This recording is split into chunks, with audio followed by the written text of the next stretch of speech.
الرحمن الرحیم اللہم الہمنی رشدی واعذنی من شر نفسی۔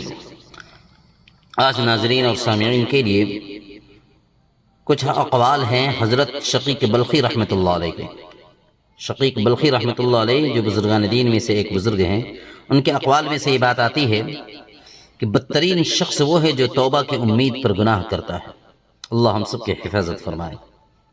اور جو شخص احسان کرتا ہے اسے چپ رہنا چاہیے، اور جس شخص پہ احسان کیا گیا ہو اسے بولنا چاہیے۔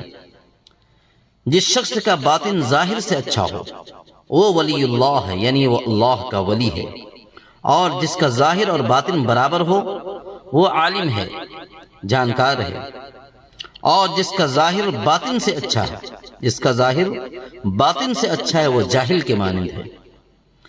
اور فرماتے ہیں کہ کسی سے بدلہ لینے میں جلدی نہ کیا کرو، اور کسی کے ساتھ نیکی کرنے میں تاخیر نہ کیا کرو۔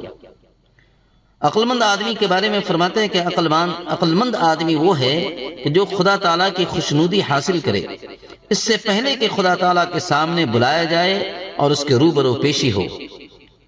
اسی لیے فرماتے ہیں حضرت شقیق بلخی رحمۃ اللہ علیہ کہ رضا الہی 4 چیزوں میں ہوتی ہے۔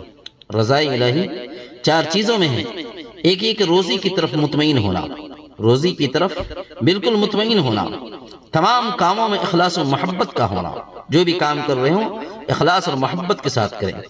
شیطان اور خواہشات کو اپنا دشمن سمجھنا۔ تیسری بات فرماتے ہیں کہ شیطان اور خواہشات کو اپنا دشمن جاننا۔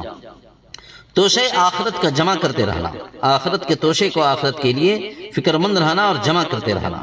اسی لیے فرماتے ہیں کہ جو عبادت مخلوق کے لیے کی جاتی ہے وہ زمین میں دھسا دی جاتی ہے، اور جو خالق کے لیے کی جاتی ہے اللہ کے لیے وہ آسمان پہ چڑھائی جاتی ہے، یعنی اللہ قبول فرماتے ہیں۔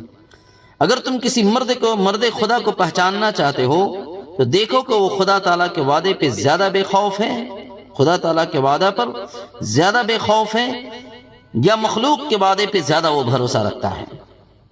اسی لیے فرماتے ہیں اس عالم کے بارے میں کہ جس عالم کو علم سے خدا تعالیٰ ہی مقصود ہو، اللہ کی رضا ہی مقصود ہو، اس سے سب ڈرتے ہیں، اور جس کا مقصود صرف دنیا ہو وہ سب سے ڈرتا ہے، وہ سب سے ڈرتا ہے۔ اسی لیے ہمیں اللہ کے لیے ہر ایک نیک عمل کو کرنا چاہیے، اور اللہ ہی کے لیے سب کچھ رضا الہی کے لیے کرنا چاہیے۔ اللہ تعالیٰ ان باتوں پہ عمل کی توفیق نصیب عطا فرمائے، ہمیں بھی اور تمام سامعین اور ناظرین کو بھی۔